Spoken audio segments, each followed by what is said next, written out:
ఏలూరు జిల్లా రిజిస్ట్రార్ కార్యాలయం వద్ద దస్తావేజుల లేఖర్లు ధర్నా నిర్వహించారు.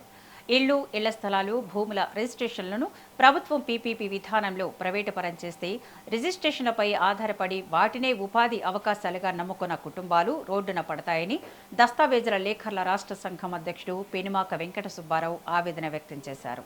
ప్రభుత్వం పీపీపీ విధానం పేరుతో దస్తావేజుల లేఖర్ల పొట్టకొట్టవద్దని పెనుమాక వెంకట సుబ్బారావు ప్రభుత్వానికి విజ్ఞప్తి చేశారు. 1,00,000 కుటుంబాల వరకు దీని మీద జీవనోపాధి సాగిస్తున్నాం.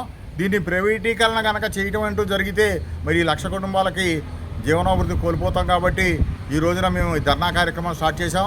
ఎందుకంటే మరి 1,00,000 కుటుంబాలకి ఆధారమే ఈ సబ్ రిజిస్ట్రార్ ఆఫీసులు. ఈ ఆఫీసులో కనుక ప్రైవేటీకరణ చేయడం జరిగితే రికార్డుకి గోప్యత లోపిస్తుంది. మరి రకరకాలైన స్కాములు జరగడానికి అవకాశం ఉంది.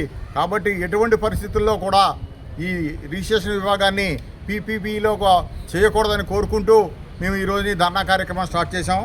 ప్రజల ఆస్తులకు భద్రత కల్పించండి. రిజిస్ట్రేషన్ సేవా కేంద్రాలని రద్దు చేయాలి. రిజిస్ట్రేషన్ సేవా కేంద్రాలని రద్దు చేయాలి. దస్తావేజు లేఖల లైసెన్సులు పునరుద్ధరించాలి.